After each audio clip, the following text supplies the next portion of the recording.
الحمد للہ والصلاة والسلام علی رسول اللہ وعلی آلہ واصحابہ اجمعین ومن تبعهم بإحسان إلى يوم الدين اما بعد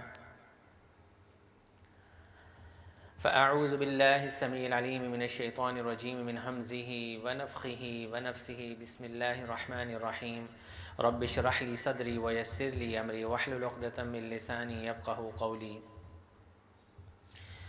رب زدني علما اللهم فقهنا في الدين اللهم إنا نسألك علما نافعا وعملا متقبلا ورزقا حلالا طيبا اللهم أرنا الحق حقا وارزقنا اتباعه وأرنا الباطل باطلا وارزقنا اجتنابه آمین یا رب العالمین۔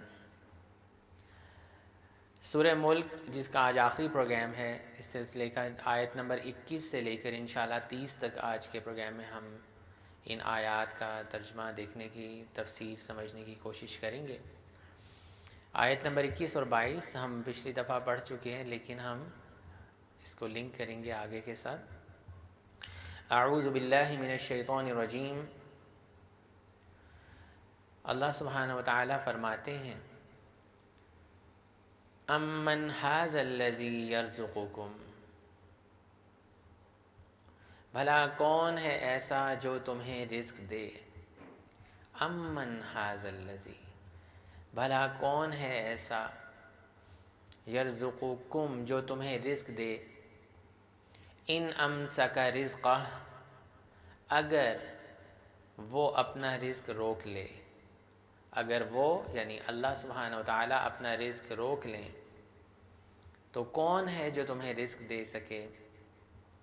بل لجوا فی عتو ونفور، بلکہ وہ سرکشی اور حق سے نفرت میں اڑے ہوئے ہیں۔ بل لجوا فی عتو ونفور، بلکہ وہ سرکشی میں اور نفرت میں اڑے ہوئے ہیں۔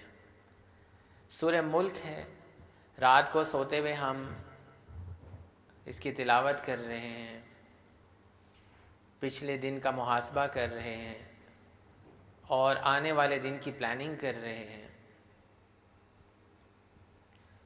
اور ہمارے پلانز اسی طرح کے ہوتے ہیں کہ کل میں نے کیا کرنا ہے، کاروبار میں کیا سٹیپ اٹھانا ہے،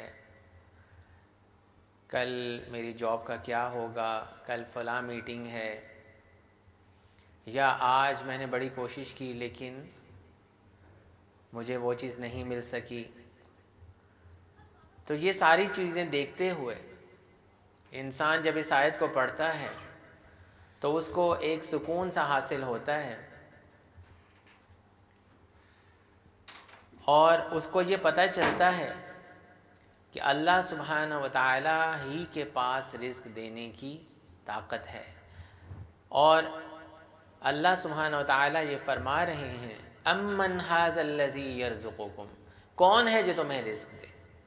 یہاں پر اللہ سبحانہ وتعالی اپنی سپریم طاقت کا اظہار کر رہے ہیں اور بتا رہے ہیں بھلا کون ہے ایسا جو تمہیں رزق دے سکے۔ ان امسک رزقہ، اگر اللہ اپنا رزق روک لے، اگر اللہ تعالی کسی کو رزق نہ دینے کا فیصلہ کر لیں تو کوئی رزق دے نہیں سکتا۔ جیسا کہ فرض کے بعد کی جو اذکار ہیں اس میں ہم یہ پڑھتے ہیں اللہم لا مانع لما اعطیت، اے اللہ کوئی روک نہیں سکتا اگر تو عطا کرنا چاہے، ولا معطی لما منعت، اور کوئی دے نہیں سکتا اگر اللہ سبحانہ وتعالی نہ دینا چاہیں۔ تو یہاں پر بھی اللہ سبحانہ وتعالی ایک تو اس بات کا اظہار کر رہے ہیں کہ رزق دینے کی طاقت اللہ سبحانہ وتعالی کے پاس ہے۔ اب یہ انسان پہ ڈیپینڈ کرتا ہے کہ وہ جو طریقے اللہ سبحانہ وتعالی نے بتائے ہیں کیا ان طریقوں کے ذریعے سے رزق حاصل کر رہا ہے۔ اس کے بارے میں قرآن ہماری رہنمائی فرماتا ہے کہ ایسے لوگ جو اللہ سبحانہ وتعالی سے توبہ اور استغفار کرتے ہیں، اللہ سبحانہ وتعالی ان کے رزق میں اضافہ کرتے ہیں۔ جیسا کہ سورہ نوح میں اللہ سبحانہ وتعالی نے فرمایا فَقُلْتُ اسْتَغْفِرُوا رَبَّكُمْ إِنَّهُ كَانَ غَفَّارًا يُرْسِلِ السَّمَاءَ عَلَيْكُمْ مِدْرَارًا وَيُمْدِدْكُمْ بِأَمْوَالٍ وَبَنِينَ وَيَجْعَلْ لَكُمْ جَنَّاتٍ وَيَجْعَلْ لَكُمْ أَنْهَارًا کہ تم اگر توبہ اور استغفار کرو گے تو اللہ سبحانہ وتعالیٰ نہ صرف تمہیں معاف کریں گے بلکہ تمہاری مدد کریں گے، اولاد کے ذریعے سے، مال کے ذریعے سے، نہریں بہا دیں گے۔ یہ اللہ سبحانہ وتعالیٰ نے اپنے جو نیچرل فزیکل لاز ہیں ان کے بارے میں بتایا ہے کہ ایک تو یہ کہ رزق ملے گا ہی اللہ سبحانہ وتعالیٰ کی مرضی سے، جیسا کہ اس آیت میں اللہ تعالیٰ کہہ رہے ہیں امن ھذا الذی یرزقکم ان امسک رزقہ، کون ہے جو رزق دے سکے اگر اللہ تعالیٰ روک لے۔ اب تو ہمیں یہ سمجھ آ گئی کہ صرف اور صرف اللہ کی ذات کو راضی کر کے ہی ہم رزق حاصل کر سکتے ہیں۔ تو رزق کے حوالے سے اللہ سبحانہ وتعالیٰ نے فرمایا کہ تم کثرت سے استغفار کرو، اللہ تعالیٰ تمہارا رزق جو ہے وہ وسیع کر دے۔ اس کے علاوہ سورہ طلاق کے اندر اللہ سبحانہ وتعالیٰ نے رزق کے حوالے سے ہمیں ایک اور فارمولہ بتایا، اور وہ فارمولہ کیا ہے؟ وَمَن يَتَّقِ اللَّهَ يَجْعَل لَّهُ مَخْرَجًا، جو اللہ کا تقوی اختیار کرے گا اللہ سبحانہ وتعالیٰ اس کے لیے ہر مشکل سے نکلنے کا راستہ بنا دیں گے۔ يَجْعَل لَّهُ مَخْرَجًا، اس کے لیے راستہ بنا دیں گے۔ وَيَرْزُقْهُ مِنْ حَيْثُ لَا يَحْتَسِبُ، اور اس کو وہاں سے رزق عطا فرمائیں گے جہاں پہ اس کا گمان بھی نہیں۔ یہاں بھی اللہ سبحانہ وتعالیٰ نے یہی بیان کیا کہ رزق کی کنجیاں، رزق کی چابیاں اللہ کے ہاتھ میں ہیں۔ کسی کی جاب کا لگ جانا اللہ کے ہاتھ میں ہے، کسی کی پروموشن ہو جانا اللہ کے ہاتھ میں ہے، کسی کے لیے رزق کے دروازے کھل جانا اللہ کے ہاتھ میں ہے۔ اب یہ اللہ سبحانہ وتعالیٰ جانتے ہیں، جیسا کہ وہ کلی علم رکھنے والے ہیں، کہ کس کو زیادہ رزق دینا ہے، کس کو کم رزق دینا ہے۔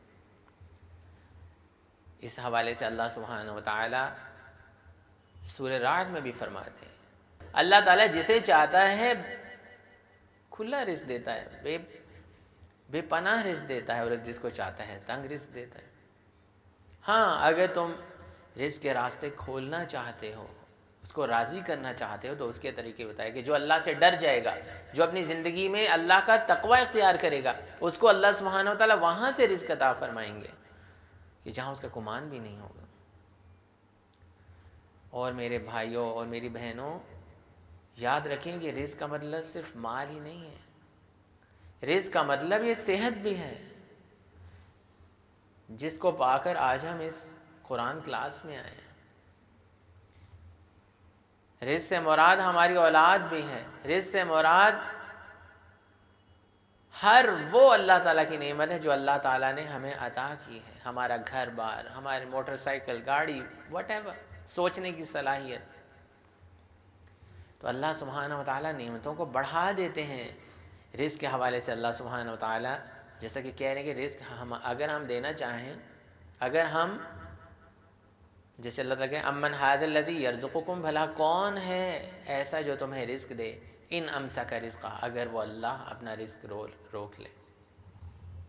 یہاں پہ اللہ سبحانہ وتعالیٰ ایک تو اپنی طاقت کا اظہار کر رہے ہیں، اور دوسرا انسان کی بے بسی اور انسان کو اس کی اوقات یاد دلا رہے ہیں کہ تو بڑا بے بس ہے، تو کیا سمجھتا ہے کہ تو نے اپنی محنت سے ہی سارا کچھ کر لیا تھا؟ یہ جو تیرے پاس مال ہے یہ تو نے اپنی عقل سے کمایا ہے؟ جیسا کہ سورہ کہف کے اندر اس شخص نے کہا تھا کہ یہ جو میرے باغات ہیں، یہ جو ان کے سسٹمز ہیں، یہ میں نے بڑے زبردست بنائے ہوئے، تو اللہ تعالیٰ نے اس کو نیست و نابود کر دیا تھا۔ قارون سے جب پوچھا گیا تو اس نے کیا کہا، یہ جو کچھ ہے یہ میں نے اپنے علم سے سارا کچھ حاصل کیا، تو اللہ تعالیٰ نے اس کو غرق کر دیا تھا۔ تو اللہ سبحانہ وتعالیٰ اس آیت میں ہمیں یہ بتا رہے ہیں کہ ایک تو رزق دینے کی طاقت صرف اور صرف اللہ سبحانہ وتعالیٰ کے پاس ہے، اور دوسری چیز اللہ سبحانہ وتعالیٰ انسان کی بے بسی کو ظاہر کر رہے ہیں، اور یہ بتا رہے ہیں، اس بات پر غور کرنے کی دعوت دے رہے ہیں کہ انسان اللہ کی مدد کے سوا کچھ بھی نہیں ہے۔ اگر وہ یہ سمجھتا ہے کہ میں اللہ کو ناراض کر کے کامیاب ہو جاؤں گا یا کچھ حاصل کر لوں گا، یا اللہ کے علاوہ کسی اور ہستی کو راضی کر کے، اللہ کو ناراض کر کے کسی اور ہستی کو راضی کر کے شاید میں اپنے کچھ کام کروا لوں گا، تو یہ ناممکن ہے۔ کوئی جنات کا گروہ، کوئی انسانوں کا گروہ، کوئی کسی کی مدد نہیں کر سکتا، کسی کو ایک ذرہ برابر بھی رزق نہیں دے سکتا۔ اگر اللہ سبحانہ و تعالیٰ نہ چاہیں تو اللہ سبحانہ و تعالیٰ نے ایسے لوگوں کا ذکر سرکش اور نفرت سے بھرے ہوئے لوگوں سے کیا اور فرمایا بل لجوا فی عتو و نفور، بلکہ وہ سرکشی اور نفرت میں اڑے ہوئے ہیں۔ وہ کہتے ہیں نہیں جی فلاں بھی رزق دینے والا ہے، فلاں جگہ پہ ہم نے ٹلی باندھ دی ہے، اب ہمارے راستے کھل جائیں گے، اب ہماری بندشیں ختم ہو جائیں گی۔ بندشیں ختم کرنے والی بھی اللہ سبحانہ و تعالیٰ کی ذات ہی ہے۔ اس چیز کو سمجھے انسان۔ تو آیت نمبر 21، امن ھذا الذی یرزقکم، بھلا کون ہے ایسا جو تمہیں رزق دے، ان امسک رزقہ، اگر وہ اللہ اپنا رزق روک لے، بل لجوا فی عتو و نفور، بلکہ وہ سرکشی اور حق سے نفرت میں اڑے ہوئے ہیں۔ آیت نمبر 22، افمن یمشی مکبا علی وجہہ۔ اب یہاں پہ اللہ سبحانہ و تعالیٰ دو طرح کے لوگوں کی مثال دے رہے ہیں، مومن اور کافر کے اندر کا فرق بیان کر رہے ہیں۔ افمن یمشی مکبا علی وجہہ، بھلا وہ شخص جو منہ کے بل اوندھا چل رہا ہے، اہدی، وہ زیادہ ہدایت والا ہے، ام من یمشی سویا علی صراط مستقیم، یا وہ جو سیدھے راستے پر صحیح چل رہا ہے۔ ایک شخص جو اللہ سبحانہ و تعالیٰ کے سیدھے راستے پر چل رہا ہے، صراط مستقیم پر چل رہا ہے، اللہ تعالیٰ صراط مستقیم کے بارے میں ہمیں دعا بھی اللہ سبحانہ و تعالیٰ سے مانگنی چاہیے۔ صراط مستقیم ایک ایسا راستہ ہے جس کے بارے میں نبی صلی اللہ علیہ وسلم نے ایک دفعہ صحابہ کو ڈیمونسٹریشن کر کے دکھایا۔ ایک ریتلی زمین کے اوپر ایک سیدھی لائن کھینچی اور صحابہ کو یہ بتایا کہ یہ جو سیدھی لائن ہے، دیکھیں کتنا خوبصورت طریقہ تھا نبی صلی اللہ علیہ وسلم کا سکھانے کا بھی، کہ کبھی کبھی چیزوں کو ڈرا کر کے بھی سکھایا کرتے تھے۔ تو نبی صلی اللہ علیہ وسلم نے ایک سیدھی لائن لگائی اور صحابہ کو بتایا کہ یہ ہے صراط مستقیم، یہ ہے سیدھا راستہ، یہ ہے وہ راستہ جو جنت کی طرف لے کے جاتا ہے۔ اور پھر اس کے ساتھ کچھ اور راستوں کی ایسے شاخیں اور لائنیں بنائیں، اور پھر بتایا کہ یہ ہیں شیطان کے راستے، یہ ہیں وہ راستے جو سیدھے راستے سے ہٹانے والے ہیں۔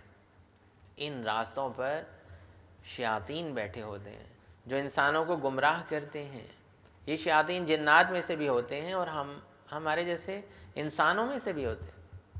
کچھ ہمارے دوست ہی ہوتے ہیں، ہمارے رشتہ دار ہی ہوتے ہیں کہ جب ہم کبھی نماز پڑھنے نکلیں تو ہم اس سے روکتے ہیں کہ کیا ضرورت ہے یہ کرنے کی، کیا ضرورت ہے داڑھی رکھنے کی، کیا ضرورت ہے دین پہ چلنے کی، یہ تو مولویوں کا طریقہ کار ہے، یہ تو پرانے لوگوں کا طرز زندگی ہے، تم اس راستے پہ کیوں چل پڑے ہو۔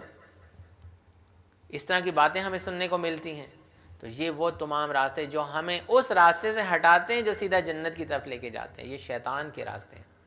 جیسے شیطان نے کہا تھا نا سورہ اعراف، پھر میں صراط مستقیم پر بیٹھوں گا تیرے، ان کو گمراہ کرنے کے لیے۔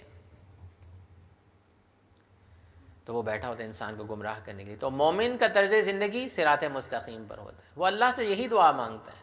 ہم ہر نماز میں کیا دعا مانگتے ہیں؟ اہدنا الصراط المستقیم، اے اللہ ہمیں سیدھے راستے پر چلا۔ اور اسی حوالے سے سورہ نساء کے اندر بھی اللہ سبحانہ و تعالیٰ نے صراط مستقیم کے بارے میں بتایا کہ یہ وہ راستہ ہے جو انبیاء کا راستہ ہے۔ فَأُولَٰئِكَ مَعَ الَّذِينَ أَنْعَمَ اللَّهُ عَلَيْهِم مِّنَ النَّبِيِّينَ وَالصِّدِّيقِينَ وَالشُّهَدَاءِ وَالصَّالِحِينَ۔ یہ سیدھا راستہ وہ راستہ ہوتا ہے جو نبیوں کا راستہ ہوتا ہے، جو صدیقین کا راستہ ہوتا ہے، جو شہداء کا راستہ ہوتا ہے، صالحین کا، نیک لوگوں کا راستہ ہوتا ہے۔ یہ راستہ سیدھا جنت کی طرف لے کے جاتا ہے۔ اور دوسرا شخص جس کے بارے میں اس آیت کے اندر ذکر کیا گیا کہ ایسے کافر جو اندھیروں میں بھٹکتے پھر رہے ہیں اور ان کو پتہ ہی نہیں ہے کہ ہم کس راستے کی طرف چل رہے ہیں، اوندھے منہ چل رہے ہیں، ان کا راستہ کبھی اس طرف ہوتا ہے، کبھی اس طرف ہوتا ہے، کبھی اس طرف ہوتا ہے، ان کا ذکر کیا گیا۔ افمن یمشی مکبا علی وجہ، بھلا وہ شخص جو منہ کے بل اوندھا چل رہا ہے، اہدا، وہ زیادہ ہدایت والا ہے؟ سوال پوچھا جا رہا ہے، وہ زیادہ ہدایت والا ہے؟ ام من یمشی سویا علی صراط مستقیم، یا وہ جو سیدھے رستے پر چل رہا ہے؟ تو یہاں پر اللہ سبحانہ و تعالیٰ نے یہ سمجھانے کی کوشش کی ہے۔ اس آیت میں اللہ سبحانہ و تعالیٰ یہ بتانا چاہ رہے ہیں کہ کافر جو ہیں وہ حق سے دور ہیں اور اندھیروں میں بھٹکتے ہیں، جبکہ مومن اللہ کے ہدایت یافتہ لوگ ہوتے ہیں، یہ سیدھے راستے پر ہیں اور سیدھا راستہ ہی روشن راستہ ہے۔ اس حوالے سے اللہ سبحانہ و تعالیٰ نے ایک بہت خوبصورت آیت سورہ بقرہ میں آیت الکرسی سے فوراً بعد ہمیں دی، جس میں اللہ سبحانہ و تعالیٰ کہتے ہیں میں ایسے لوگوں کا دوست ہوں، اللہ ولی الذین آمنوا، اللہ سبحانہ و تعالیٰ ایمان والوں کا دوست ہے، ان لوگوں کا دوست ہے جو سیدھے راستے پر چلتے ہیں۔ یخرجہم من الظلمات الی النور، وہ ان کو اندھیروں سے نکال کر روشنی کی طرف لے آتا ہے، جبکہ ایسے لوگ جو اللہ کا راستہ چھوڑ کے دوسرے راستوں پر چلتے ہیں وہ اندھیروں میں بھٹکتے رہتے ہیں۔ والذین کفروا اولیاؤہم الطاغوت یخرجونہم من النور الی الظلمات، اور جو طاغوت ہیں، جو برے لوگ ہیں، ان کا راستہ کیا ہے کہ وہ روشنی کی طرف سے بھی نکال کے لوگوں کو اندھیرے کی طرف لے جاتے ہیں۔ تو یہاں پہ اللہ سبحانہ و تعالیٰ نے دو طرح کے لوگوں کا طرز زندگی بتایا، ایک وہ جن کی زندگی کا کوئی مقصد نہیں، ہم اگلے دن کی پلاننگ کر رہے ہیں اور ہم اس میں ایسے کام کرنا چاہتے ہیں جن کا کوئی مقصد نہیں ہے، بے مقصد کام تو نہیں ہے۔ جو کل کے لیے ہم کوئی کام پلان کریں وہ بے مقصد کام تو نہیں ہے، وہ ایسا تو نہیں ہے کہ بس جس طرف منہ اٹھائے اس طرف چل دیے، چلو تم ادھر جدھر کی ہوا ہو، کہ جدھر بس لوگ جا رہے ہیں میں بھی وہی کرنا شروع ہو جاؤں، یا اگلے دن میں وہ کام کرنا چاہتا ہوں جو صراط مستقیم پر مجھے چلائیں گے، جو مجھے سیدھے راستے پر، جو مجھے جنت کے راستے کی طرف لے کے جائیں گے۔ تو یہ آیات ہمیں بار بار ریفلیکشن کا موقع دے رہی ہیں کہ سورہ ملک رات کو پڑھ کے ہم کیوں سو رہے ہیں۔ قل هو الذی انشأکم، آیت نمبر 23 میں اللہ سبحانہ و تعالیٰ فرما رہے ہیں قل هو الذی انشأکم، اے نبی صلی اللہ علیہ وسلم، قل، اے نبی صلی اللہ علیہ وسلم، هو الذی انشأکم، آپ فرما دیجئے وہی تو ہے جس نے تمہیں پیدا کیا،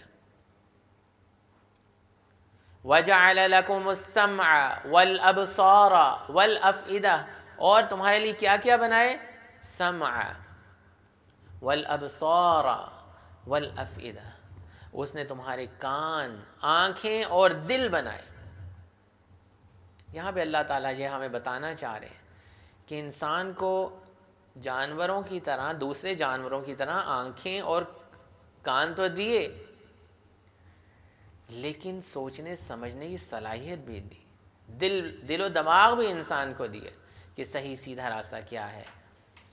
اور پھر یہ کہ انسان آنکھوں کے ذریعے، کان کے ذریعے، دل کے ذریعے اللہ تعالیٰ کی نعمتوں کو بھی سمجھے اور اللہ کا شکر ادا کرے، کیونکہ اس آیت کے آخر میں اللہ تعالیٰ نے یہی فرمایا قلیلا ما تشکرون، مگر تم بہت ہی کم شکر کرنے والے ہو۔ آنکھ، کان اور دل، یہ بہت بڑی تین نعمتیں ہیں جن کا ذکر اللہ سبحانہ و تعالیٰ نے یہاں پہ کیا، اور اس آیت سے یہ بھی پتہ چلتا ہے کہ یہ وہ نعمتیں ہیں جن کا ہمیں بہت زیادہ شکر ادا کرنا چاہیے۔ اگر ہم امیجن کریں کہ ہمارے ان میں سے کوئی بھی ایک چیز ہمارے پاس کم ہو. باقی تو اور بھی اعضاء ہیں، لیکن یہ ایسے اعضاء ہیں جو ہمیں اللہ سبحانہ و تعالیٰ کی نعمتوں کو دیکھنے میں، سننے میں اور سمجھنے میں مدد دیتے ہیں. اگر یہ تین چیزیں رکھنے کے باوجود بھی کوئی اللہ کا شکر ادا نہیں کرتا اور اللہ کی نعمتوں کو جان ہی نہیں پاتا، اللہ سبحانہ و تعالیٰ کی نشانیوں کو سمجھ نہیں پاتا، تو وہ بہت بڑا ناشکرہ ہی ہے نا. وہ تو بلکہ جانوروں کی طرح ہیں جن کا ذکر اللہ سبحانہ و تعالیٰ نے 9ویں سپارے کے اندر کیا اور فرمایا کہ ان کے کان تو ہیں لیکن یہ سنتے نہیں، یعنی کہ سنتے ہیں لیکن اچھی حق کی بات نہیں سنتے.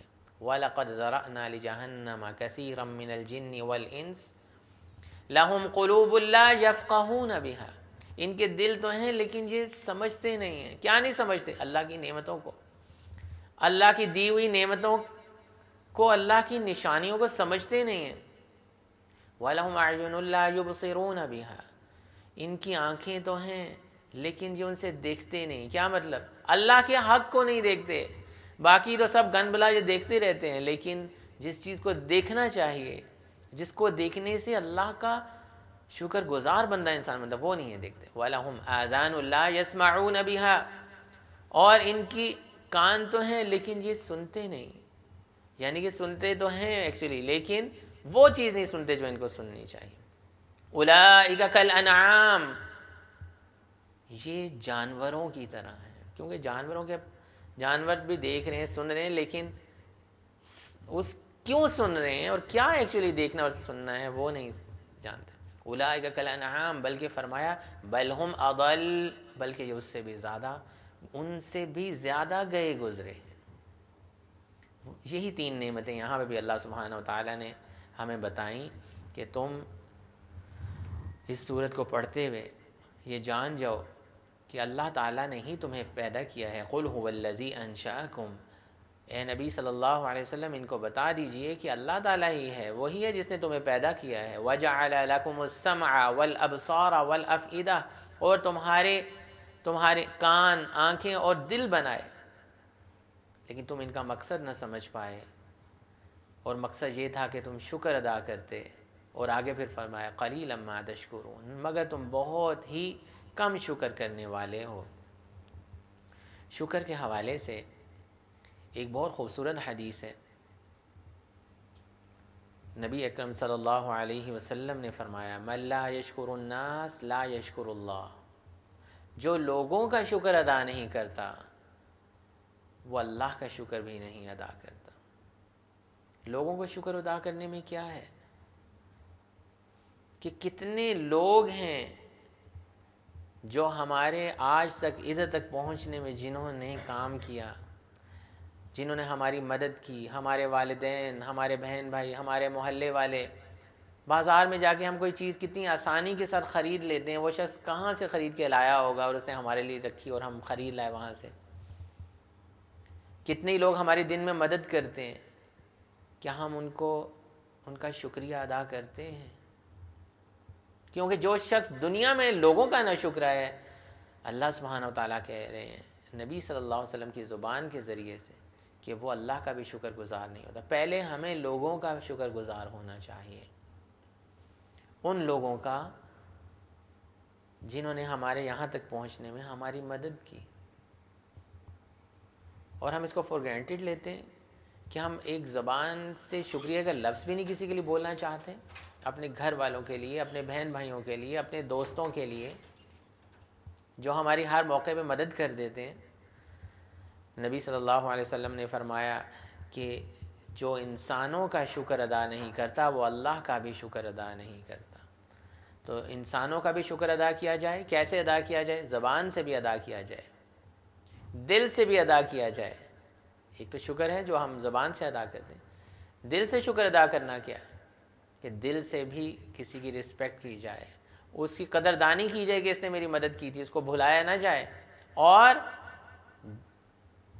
شکر بالجوارح بھی ہوتا ہے، پھر اعضاء کے ذریعے بھی کسی کی مدد کر کے شکر ادا کیا جاتا ہے. اللہ سبحانہ و تعالیٰ کا شکر کیا ہے کہ اللہ کی نعمتوں کا زبانی بھی شکر ادا کیا جائے کہ یا اللہ تیرا بہت شکر کہ کہ تو نے ہمیں یہ نعمتیں عطا کی، پھر دل سے بھی شکر ادا کیا جائے، دل سے بھی مانے کہ اللہ سبحانہ وتعالیٰ کے علاوہ کوئی یہ نعمتیں نہیں دے سکتا تھا، یا اللہ تیرا شکر، تو نے مجھے صحت دی، تو نے مجھے مال دیا، تو نے مجھے فلاں چیز دی۔ اور پھر اعضاء کے ذریعے کیا، جو اللہ سبحانہ وتعالیٰ نے عبادت کے ذریعے رکھے، اللہ سبحانہ وتعالیٰ کے سامنے سربہ سجود ہوا جائے۔ جیسا کہ نبی صلی اللہ علیہ وسلم سے جب پوچھا گیا کہ آپ رات کو کیوں اتنی عبادت کرتے ہیں، آپ تو بخشے میں، تو کیا جواب دیا تھا؟ کیا میں اللہ کا شکر گزار بندہ نہ بن جاؤں؟ یعنی کہ اعضاء کے ذریعے سے بھی انسان کو اللہ کا شکر ادا کرنا چاہیے، کچھ پرفارم کر کے بھی اللہ کا شکر ادا کرنا چاہیے۔ تو یہاں پر اللہ سبحانہ وتعالیٰ یہ کہہ رہے ہیں کہ اگر تم ان 3 چیزوں کا صحیح استعمال نہیں کر رہے تو اس کا مطلب ہے تم ناشکری کر رہے ہو، یا دوسرے لفظوں میں یہ کہا جا سکتا ہے کہ ان 3 چیزوں کا، آنکھوں کا، کانوں کا اور دل کا ہی صحیح استعمال کر کے انسان اللہ کا شکر گزار بندہ بن سکتا ہے۔ قل هو الذی، اور اے نبی صلی اللہ علیہ وسلم آپ فرما دیجئے، وہی ہے جس نے، هو الذی، وہی ہے جس نے ذرأکم فی الارض، تمہیں زمین میں پھیلایا، وإلیہ تحشرون، اور اسی کی طرف تمہیں جمع کیا جائے گا۔ تو یہ آیت ہمیں ایک تو یہ چیز بتا رہی ہے کہ ہمیں اپنے اعمال کا اللہ کے آگے حساب دینا ہوگا۔ تمہیں زمین میں پھیلایا، ذرأکم فی الارض وإلیہ تحشرون، اور اسی کی طرف تمہیں جمع کیا جائے گا۔ اور یہاں پہ اللہ سبحانہ وتعالیٰ دوسری چیز جو اس آیت میں ہمیں بتا رہے ہیں، پہلی تو چیز اعمال کا حساب دینا ہوگا، دوسری چیز اللہ کے سامنے حاضر ہونا ہوگا، اور تیسری چیز کہ لوگ یہ سمجھتے ہیں مر گیا تو بس مٹی ہو گیا، فنا ہو گیا، بقا شریسی زندگی کو کہتے ہیں، اس کے بعد انسان فنا ہو جاتا ہے۔ نہیں، بلکہ یہ بتایا جا رہا ہے کہ بقا کا اصل کانسیپٹ یہ ہے کہ اللہ سبحانہ وتعالیٰ کی طرف لوٹنا ہی اصل زندگی ہوگی، وہی حقیقی بقا ہوگی۔ اس آیت میں بتایا جا رہا ہے کہ دنیا کی زندگی بہت عارضی ہے، اس میں جو بھی اعمال تم کرو گے اس کا حساب بھی دینا ہوگا، اور ایک ہمیشہ کی زندگی، ایک بقا ہے جس کی طرف تمہیں لوٹنا ہے۔ تو یہ آیت ہم دوبارہ دیکھتے ہیں، قل هو الذی، آپ فرما دیجئے وہی ہے جس نے ذرأکم فی الارض، تمہیں زمین میں پھیلایا۔ کیوں پھیلایا؟ تاکہ تم احسن عمل کر سکو۔ شروع میں کیا بتایا تھا کہ ہم نے زندگی اور موت کو اس لیے بنایا، اللہ سبحانہ وتعالیٰ نے سورت کے شروع میں ہی فرما دی، اس لیے بنایا تاکہ ہم یہ آزما سکیں کہ کون ہے تم میں جو اچھے عمل کرنے والا ہے۔ تو یہاں پر بھی اللہ سبحانہ وتعالیٰ یہ بتا رہے ہیں کہ تمہیں ہم زمین پر کیوں پھیلایا، وَإِلَيْهِ تُحْشَرُونَ، تمہیں زمین میں پھیلایا اور اسی کی طرف تمہیں جمع کیا جائے گا۔ فنا اور بقا کا کانسیپٹ بھی اللہ سبحانہ وتعالیٰ نے اس میں سکھایا۔ وَيَقُولُونَ، اور وہ کافر کہتے ہیں، مَتَىٰ هَٰذَا الْوَعْدُ، یہ قیامت کا وعدہ کب پورا ہوگا، إِن كُنتُمْ صَادِقِينَ، اگر تم سچے ہو۔ تو یہاں پر کفار کے اس رویے کو بیان کیا، یہ بہت جگہوں پہ یہ آیت آئی ہے، سورہ یاسین کے اندر بھی یہ آیت آئی ہے، 9ویں سپارے میں سورہ یونس میں بھی یہ آیت آئی ہے، وَيَقُولُونَ مَتَىٰ هَٰذَا الْوَعْدُ إِن كُنتُمْ صَادِقِينَ۔ یہاں پر کفار کا ایک وہ رویہ بتایا گیا جس کے اندر وہ نبی صلی اللہ علیہ وسلم سے یہ سوال کیا کرتے تھے کہ بتائیں قیامت کب آئے گی، اور یہ تمسخر کے اندر بھی سوال کیا کرتے تھے، کبھی کبھی ہنسی مذاق میں یہ سوال کیا کرتے تھے کہ قیامت کب آئے گی۔ اچھا، آپ جس قیامت کی بات کرتے ہیں وہ کب آئے گی، آخر کب آئے گی، اس کو لے کے آئیں، اس عذاب کو لے کے آئیں۔ حالانکہ ان کو یہ کہنا چاہیے تھا کہ اگر یہ اللہ کے سچے نبی ہیں تو یا اللہ ہمیں ان کے راستے کے اوپر چلا دے، ہمیں ہدایت دے دے۔ بلکہ وہ کیا کہتے تھے، اگر تم سچے نبی ہو تو ہمارے اوپر وہ عذاب لا کے دکھاؤ، یا مذاق میں کہتے تھے کہ قیامت کب آئے گی بتاؤ۔ تو اس کا ذکر اللہ سبحانہ وتعالیٰ نے بہت ساری جگہ پہ قرآن میں کیا کہ قیامت کا کب آئے گی اس کا علم صرف اور صرف اللہ سبحانہ وتعالیٰ کو ہی ہے۔ حضرت انس بن مالک رضی اللہ تعالیٰ عنہ کی سے روایت ہے، ایک شخص نے نبی صلی اللہ علیہ وسلم سے پوچھا، یا رسول اللہ صلی اللہ علیہ وسلم قیامت کب آئے گی؟ نبی اکرم صلی اللہ علیہ وسلم نے فرمایا، تم نے اس کے لیے کیا تیاری کر رکھی ہے؟ سبحان اللہ، جواب دیکھیں کتنا زبردست، تم نے اس کے لیے تیاری کیا کر رکھی ہے؟ اس نے جواب دیا، میں نے زیادہ نماز، روزہ یا صدقہ نہیں کیا، لیکن میں اللہ اور اس کے رسول صلی اللہ علیہ وسلم سے محبت کرتا ہوں، تو نبی صلی اللہ علیہ وسلم نے فرمایا تم اسی کے ساتھ ہوگے جس سے تم محبت کرتے ہو۔ تو اس حدیث سے ہمیں یہ بھی پتہ چلتا ہے کہ قیامت کے بارے میں نبی صلی اللہ علیہ وسلم کو علم نہیں تھا، بلکہ وہ لوگوں کو اس طرف انکریج کرتے تھے کہ تم نے اس کی تیاری کیا کی ہے، تم نے اچھے اعمال کیا اپنے لیے جمع کر کے رکھے ہیں، اس کے اوپر فوکس رکھو۔ جیسے آج کل بھی لوگ یوٹیوب ویڈیوز ہم دیکھتے ہیں، قیامت اس ڈیٹ کو آ رہی ہے، اتنے سال بعد آ رہی ہے، 5 سال بعد آ رہی ہے، 10 سال بعد، اس طرف تو سب کا دھیان ہے، لیکن اس کے لیے تیاری کیا کر رکھی ہے اس کے بارے میں بہت کم لوگ سوچ رہے ہیں۔ سورہ اعراف میں اللہ سبحانہ وتعالیٰ نے اس چیز کی وضاحت بھی کی، یسألونک عن الساعة ایان مرساها قل انما علمها عند ربی۔ وہ آپ سے قیامت کے بارے میں پوچھتے ہیں کہ وہ کب واقعہ ہوگی، تو اے محمد صلی اللہ علیہ وسلم آپ ان سے کہہ دیجئے اس کا علم تو میرے رب ہی کے پاس ہے۔ تو قیامت کب آئے گی اس کا علم اللہ کے پاس ہے، لیکن یہ آیت ہمیں کفار کے اس رویے کی طرف توجہ دلا رہی ہے جن کا فوکس تمسخر کی طرف تھا، مذاق اڑانے کی طرف تھا، یا اس چیز کی ٹو میں لگے رہنے کی طرف تھا کہ قیامت کب آئے گی، لے کے آؤ جی دیکھیں کیا ہوگا، اچھا ایسے دنیا تباہ ہوگی، یہ ہوگی، مذاق بناتے تھے اس چیز کا، نہ کہ اس کی طرف کوشش کرتے تھے کہ ہم نے اپنے لیے اعمال کیا جمع کر کے رکھے ہیں جو ہمارے اس دن کام آئیں گے۔ قل انما العلم عند اللہ، اگلی ہی آیت میں اللہ سبحانہ وتعالیٰ فرماتے ہیں بے شک اس کا علم تو صرف اللہ ہی کے پاس ہے، وَإِنَّمَا أَنَا نَذِيرٌ مُبِينٌ، اور میں تو صرف واضح اور خبردار کرنے والا ہوں۔ تو اس آیت میں اللہ سبحانہ وتعالیٰ قیامت کے علم کا اختیار کے بارے میں بات کر رہے ہیں کہ کوئی نبی، یہاں پہ اللہ تعالیٰ نے سب کی نفی کر دی، کوئی نبی، کوئی فرشتہ، کوئی انسان نہیں جانتا کہ قیامت کب آئے گی۔ ایک تو چیز یہ وضاحت کر دی، دوسری کہ نبی صلی اللہ علیہ وسلم کا کام لوگوں کو حق کی دعوت دینا تھا، اللہ کا پیغام پہنچانا تھا، قیامت کی حقیقت سے آگاہ کرنا تھا، نہ کہ یہ بتانا تھا کہ یہ کتنے سال بعد یا کس ڈیٹ کو آئے گی یا کیا ہو، کہ قیامت آئے گی، تم اس کے لیے تیاری کر کے رکھو، اپنے اعمال جمع کر کے رکھو، وہ دن ہوگا جس دن ماں اپنے بیٹے کے کام نہیں آئے گی۔ اللہ اکبر۔ سورہ عبس کی جو آخری آیتیں ہیں، وَأَمَّا مَنْ صَاغَ يَوْمَ يَفِرُّ الْمَرْءُ مِنْ أَخِيهِ، یہ وہ دن ہوگا جس دن انسان اپنے بھائی سے بھاگے گا، وہ بھائی جس سے وہ بہت محبت کرتا ہے، اس کی خاطر جان دے دیتا ہے، اس کی خاطر اپنے جسم کے اعضاء بیچ دیتا ہے۔ یوم یفر المرء من اخیہ وامہ وابیہ، اور ماں جو ہے وہ اپنے بیٹے سے بھاگے گی، اولاد سے بھاگ رہی ہوگی یہ میری نیکیاں نہ لے لے، اور باپ وصاحبتہ وبنیہ، اور بیوی اپنے ہسبینڈ سے، شوہر سے بھاگ رہی ہوگی کہ میری نیکیاں نہ یہ لے جائے۔ یہ وہ دن ہوگا۔ تو اس دن کی حقیقت سے آگاہ کرنا جو ہے وہ نبی صلی اللہ علیہ وسلم کی زندگی کا مقصد تھا۔ یہ مقصد نہیں تھا کہ ادھر آ کے یہ بتائیں کہ کب قیامت آنے لگی ہے، بلکہ قیامت کی حقیقت کے بارے میں بتانے کے لیے آئے تھے۔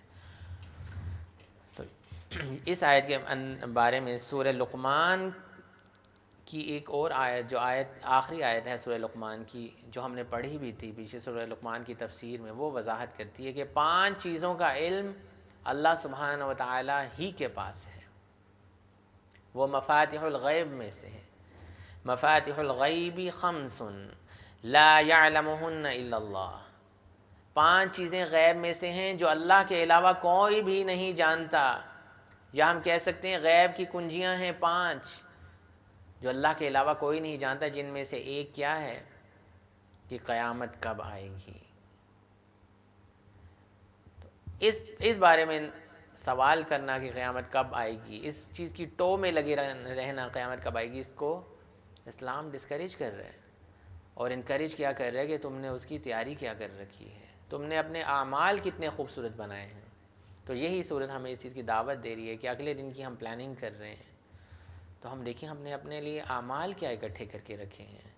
اس قیامت جو بھی ہم عمل کرنے لگے ہیں، جو کل اٹھ کے ہم نے کام کرنا ہے، کہیں وہ ایسا عمل تو نہیں جو ہماری آخرت کو تباہ کرنے والے میں سے ہو. تو یہاں پر وہ 5 چیزیں جو سورہ لقمان میں اللہ سبحانہ وتعالی نے بتائیں، جن کا علم صرف اللہ کو ہے. ان اللہ عندہ علم الساعہ، بے شک قیامت کا علم صرف اللہ کے پاس ہے. بارش کے نزول کا علم اللہ کے پاس ہے، یہ ہم پڑھ چکے ہیں. ماں کے رحم میں کیا ہے، اس کی فطرت کیا ہوگی، اس کی زندگی کے حالات اور قسمت کیا ہوگی، اس کا علم اللہ کے پاس ہے. کوئی انسان کل کیا کرے گا، اس کا علم صرف اللہ کے پاس ہے. کوئی ہاتھ دیکھنے والا، کوئی جادوگر، کوئی نہیں بتا سکتا کہ کل کوئی انسان کہاں ہوگا، کیا کرے گا، اور کس زمین پر انسان کو موت آئے گی، کب موت اس کا شکار کر لے گی. اس کا علم صرف اللہ سبحانہ و تعالیٰ کو ہی ہے. تو اس آیت سے ہمیں کیا ایک پریکٹیکل بات پتہ چلتی ہے کہ انسان کو قیاس آرائیاں اور فضول سوالات سے بچ کر ان سوالات کی طرف اپنی توجہ دینی چاہیے جو اس کے عمل کو سنوارے، جو اس کی آخرت کو بہتر بنانے والے ہوں. آیت نمبر 27 میں اللہ سبحانہ وتعالیٰ فرماتے ہیں فَلَمَّا رَأَوْهُ زُلْفَةً، پھر جب وہ اسے قریب آتا دیکھ لیں گے، سیئت وجوہ الذین کفروا، تو کافروں کے چہرے بگڑ جائیں گے. سیئت وجوہ الذین کفروا، کافروں کے جیسے وہ دیکھیں گے کس کو، آگ کو، جہنم کو. وقیل ھذا الذی، اور کہا جائے گا، وقیل اور کہا جائے گا، ھذا یہ ہے وہ، الذی کنتم بہ تدعون وہ چیز جس سے تم مانگا کرتے تھے، جس کا تمہیں بہت انتظار تھا نا، وہ کب آئے گی، جہنم کیا ہو، کہاں آئے گی، کب ہمیں سزا ملے گی، کیسے ہوگا. تو جب وہ اس کو دیکھیں گے، یا دوسری طرف اسکالرز نے یہ ذکر کیا ہے کہ جب قیامت کا دن قریب ہوگا یا قیامت آنے والی ہوگی تو ان کے چہروں پر غم اور حسرت اور شرمندگی ہوگی، اور اس وجہ سے ان کے چہرے بگڑ جائیں گے. وجہ کیا ہوگی؟ اس کی وجہ یہ ہوگی کہ توبہ کا جو موقع انسان کو اس دنیا میں ملا تھا وہ ختم ہو جائے گا، اور ہر انسان کی قیامت اس وقت شروع ہو جاتی ہے جب اس کی موت واقعہ ہونے والی ہوتی ہے. جب موت کے فرشتے اس تک پہنچتے ہیں وہی اس کی قیامت کا دن ہوتا ہے، وہی اس کی آخرت ہوتی ہے، کیونکہ اس کے بعد عمل کا موقع ختم ہو چکا ہوتا ہے اور توبہ کے دروازے بھی بند ہو جاتے ہیں. بہت بڑی زندگی پڑی ہوتی ہے انسان کے بعد توبہ کرنے کے لیے، لیکن وہ اسی انتظار میں ہوتا ہے کہ اب کر لیں گے، اب کر لیں گے، ابھی یہ آخری عمل کر لیں، اس کے بعد توبہ کر لیں گے. لیکن اس حوالے سے اللہ سبحانہ و تعالیٰ نے سورہ نساء کے اندر یہ بات فرمائی کہ توبہ یہ نہیں ہے، وَلَيْسَتِ التَّوْبَةُ لِلَّذِينَ يَعْمَلُونَ السَّيِّئَاتِ حَتَّى إِذَا حَضَرَ أَحَدَهُمُ الْمَوْتُ قَالَ إِنِّي تُبْتُ الْآنَ. توبہ یہ نہیں ہے کہ انسان غلط کام کرتا رہے اور جب موت کا فرشتہ دیکھ لے، یا وہ دیکھے کہ اب مجھے موت آنے لگی ہے، اب وہ کہے کہ میں توبہ کرتا ہوں، پھر توبہ قبول نہیں ہوتی. وہ اسی شخص کی قیامت ہی کا دن ہوتا ہے جب انسان مرنے والا ہوتا ہے، جب اس کے بعد فرشتے، وہ اس کی قیامت تو شروع ہو گئی نا. اس کے بعد اب تو اعمال کا سلسلہ ختم، اب وہ کوئی عمل نہیں کر سکتا، اس کی توبہ کے دروازے بند ہو گئے. یا وہ لوگ جو اس وقت تک زندہ رہیں گے، جو قیامت کو دیکھیں گے، وہ قیامت جو برپا ہوگی اس وقت ان کے چہرے غم اور افسردگی کے ساتھ بگڑ جائیں گے اور توبہ کے مواقع ختم کر دیے جائیں گے. کیونکہ دنیا میں وہ بار بار یہی کہتے تھے نا، قیامت کب آئے گی، قیامت کب آئے گی، تو اب ان کے لیے دروازے بند کر دیے گئے. تو اس آیت میں یہ بتایا جا رہا ہے کہ جب وہ اس کا سامنا کریں گے، اس کو آتا دیکھیں گے، تو کیا ہوگا کہ ان کے چہرے بگڑ جائیں گے اور ان کو کہا جائے گا یہ تھا جس کے بارے میں تم بار بار پوچھا کرتے تھے، یہ وہ چیز ہے الذی کنتم بہ تدعون، جس کو تم بار بار مانگا کرتے تھے نا، کب آئے گی کب آئے گی. یہ ہے قیامت کا دن آ گیا، اب تمہارے لیے توبہ کے دروازے بند کیے گئے. رسول اللہ صلی اللہ علیہ وسلم کی ایک بہت خوبصورت حدیث ہماری رہنمائی کرتی ہے. نبی اکرم صلی اللہ علیہ وسلم نے فرمایا کہ عقل مند وہ ہے جو اپنے نفس کا محاسبہ کرے اور موت کے بعد کے لیے عمل جمع کرے، اور نادان وہ ہے جو اپنی خواہشات کی پیروی کرے اور اللہ سے امیدیں باندھے. وہ اللہ تعالیٰ بہت معاف کر دے گا، اپنی زندگی خواہشات پہ گزار رہا ہے، وہ اللہ تعالیٰ بڑا غفور رحیم ہے، وہ معاف کر دے گا، چھوڑو نماز کیا پڑھنی، معاف توبہ کر لیں گے، او جی بوڑھے ہو گئے کر لیں گے۔ نہیں، عقل مند وہ ہے جو اپنے نفس کا محاسبہ کرے اور موت کے لیے عمل کو جمع کرے۔ تو اس آیت میں ہمیں یہ دعوت دی جا رہی ہے کہ انسان اپنے اعمال کا محاسبہ کرے اور قیامت کو ہمیشہ یاد رکھے اور اپنے عمل کو درست کرے۔ آیت نمبر 28 میں اللہ سبحانہ وتعالیٰ آگے فرماتے ہیں، قُلْ أَرَأَيْتُمْ، او محمد صلی اللہ علیہ وسلم آپ فرما دیجئے، أَرَأَيْتُمْ کہ کیا تم دیکھو، بھلا تم دیکھو، کیا دیکھو، ان اہلکنی اللہ ومن معی، کہ اگر اللہ مجھے اور میرے ساتھیوں کو ہلاک کر دے، او رحمنا یا ہم پر رحم فرمائے، فمن یجیر الکافرین، تو کون ہے جو کافروں کو بچا لے گا، من عذاب علیم، دردناک عذاب سے۔ تو یہاں پر دعوت دی جا رہی ہے غور و فکر کی کہ اللہ نبی کریم صلی اللہ علیہ وسلم کو حکم دیتے ہیں کہ کفار سے کہیں کہ تم میرے اور میرے ساتھیوں کے انجام کی فکر چھوڑ دو، اپنے انجام کی فکر کرو کہ ہمارے ساتھ کیا ہوگا، تم اس کی فکر چھوڑو، اپنے انجام کی فکر کرو، کیونکہ تم اللہ کو جھٹلانے والوں میں سے ہے۔ اور اس آیت کے اندر ہمیں اس طرف دعوت دی گئی کہ ہم ہر انسان اپنے اعمال کا خود ذمہ دار ہے، ہر انسان اپنے اعمال کی ذمہ داری کو قبول کرے۔ جنت اور دوزخ میں جانے کا ہر انسان جو ہے وہ اپنے اعمال کی بیس کے اوپر اتر جائے گا۔ تو یہاں پر اللہ سبحانہ و تعالیٰ کی قدرت کو بھی بیان کیا جا رہا ہے کہ کافروں کو دردناک عذاب سے بچانے کی طاقت صرف اور صرف اللہ کے پاس ہے۔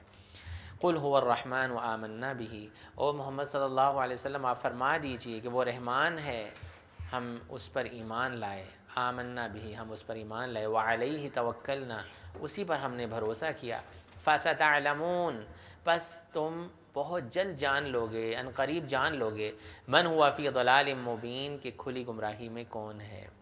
تو یہاں پر ایمان والوں کو بھروسہ دیا جا رہا ہے کہ جو اللہ کے مقرب بندے ہیں، جنہوں نے اللہ کی خاطر قربانیاں دی ہیں، وہ یقیناً اللہ کے بہت قریب ہوں گے، اور ان کو اللہ پر ہی بھروسہ کرنا چاہیے۔ اللہ تعالیٰ نے اپنی رحمت کا ذکر کیا ہے،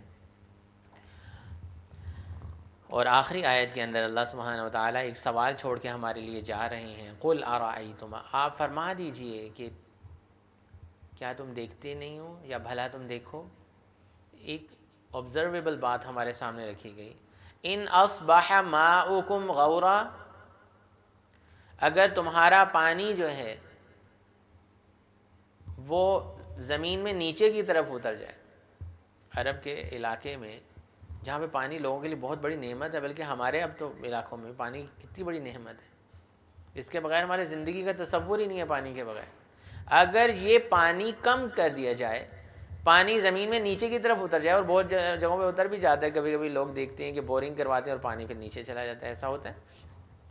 تو اللہ سبحانہ و تعالیٰ کہہ رہے ہیں یہ بھی ہمارے حکم سے ہی ہوتا ہے، ان اصبح ماؤکم غورا، اگر تمہارا پانی زمین میں بہت نیچے اتر جائے، فمن یأتیکم، تو کون ہے جو تمہیں لا کے دے، بماء معین، زمین پر بہتا ہوا پانی، تمہیں زمین پر بہتا ہوا پانی کون لا کے دے سکتا ہے اگر اللہ سبحانہ و تعالیٰ اس پانی کو نیچے کی طرف اتار۔ اتنی بڑی نعمت جس کے لیے ہم اللہ کا شکر گزار نہیں ہوتے، اس نعمت کے بارے میں اللہ سبحانہ و تعالیٰ اپنی طاقت کا اظہار بھی کر رہے ہیں، پانی کی عظمت کو بھی بیان کر رہے ہیں، انسان کی بے بسی کو اللہ سبحانہ و تعالیٰ بیان کر رہے ہیں، اور ہمیں غور و فکر کی دعوت دے رہے ہیں کہ یہ پانی جو تم پیتے ہو، یہ پانی جس کے بغیر تمہاری زندگی کا تصور نہیں ہے، تمہارے جانور پیتے ہیں، مویشی پیتے ہیں، اسی کے ذریعے تم فصلیں اپنی بوتے ہو، پھر ان سے رزق حاصل کرتے ہو، اگر یہ پانی ہی ہم کنٹرول کر لیں اور نیچے چلا جائے تو کون ہے اللہ کے علاوہ۔ اللہ تعالیٰ یہاں پر اپنی عظمت کا اظہار کر رہے ہیں، اپنی بڑائی کا اظہار کر رہے ہیں، چیلنج کر رہے ہیں کہ اللہ کے علاوہ کوئی ہے جو اس پانی کو اوپر بہا کے لے آئے، کوئی نہیں لے کے آ سکتا۔ تو یہاں پر اللہ سبحانہ و تعالیٰ نے اپنی قدرت کا اظہار کیا، انسان کی بے بسی کا ذکر کیا ہے۔ تو یہاں پر اس صورت کا اختتام بھی ہوتا ہے، اور اس صورت کے شروع میں جیسا کہ اللہ سبحانہ و تعالیٰ نے اس صورت کا سٹارٹ اپنی بزرگی سے کیا، برکت سے کیا، اور پھر زندگی اور موت کا مقصد بتایا کہ اس لیے بنائی گئی کہ تمہیں آزمایا جائے کہ تم میں سے کون سے لوگ نیک عمل کرتے ہیں۔ پھر نیک عمل کے بارے میں بتایا کہ اس کا کرائٹیریا کیسا ہونا چاہیے۔ نیک عمل اللہ سبحانہ و تعالیٰ کے لیے ہی ہونا چاہیے، اسی کی رضا کے لیے ہونا چاہیے۔ اور اللہ سبحانہ و تعالیٰ جو اتنی جائگینٹک اور اتنی زبردست مخلوقات کو بنانے والے ہیں، تو ان کے لیے نیک عمل بھی بہت خوبصورت پیش کرنا چاہیے۔ اور پھر دو طرح کے لوگوں کا ذکر کیا گیا، جہنمیوں کا اور نیک لوگوں کا۔ نیک لوگ وہ ہیں جو اللہ کی خشیت اختیار کرتے ہیں، اللہ سے ڈرنے والے ہوتے ہیں۔ پھر اللہ تعالیٰ نے اپنی کچھ نشانیوں کا ذکر کیا کہ کیسے پرندے آسمانوں میں اڑتے ہیں، کیسے ہم نے یہ بلند آسمان تمہارے لیے بنائے ہیں، اور پھر جیسے یہاں پہ بھی ذکر کیا کہ پانی جو تمہارا ہے وہ ہم کنٹرول کر سکتے ہیں۔ تو ان چیزوں کے ذریعے اللہ سبحانہ و تعالیٰ ہمیں یہ دعوت دے رہے ہیں کہ انسان اللہ کی نشانیوں کو دیکھ کر اللہ سبحانہ و تعالیٰ کے اوپر ایمان لے کے آئے اور اللہ تعالیٰ کو اپنا رب مانے، اور یہ مانے کہ اللہ ہی ہے رزق دینے والا، اللہ کے علاوہ کوئی رزق پر قادر نہیں۔ اللہ تعالیٰ اگر رزق نہ دینا چاہے تو کوئی دے نہیں سکتا۔ ان کا ذکر اللہ سبحانہ و تعالیٰ نے کیا کہ تمام کنجیاں، غیب کی کنجیاں، قیامت کب آئے گی، ان چیزوں کا علم اللہ سبحانہ و تعالیٰ کے پاس ہے۔ تمہارا کیا کام ہے کہ تم اپنے اعمال کو درست کرو، اپنے اعمال سیدھے کرو، صحیح کرو، اور آخرت کی تیاری کرو۔ وآخر دعوانا ان الحمد للہ رب العالمین۔ سبحانک اللہم و بحمدک، نشہد ان لا الہ الا انت، نستغفرک و نتوب الیک۔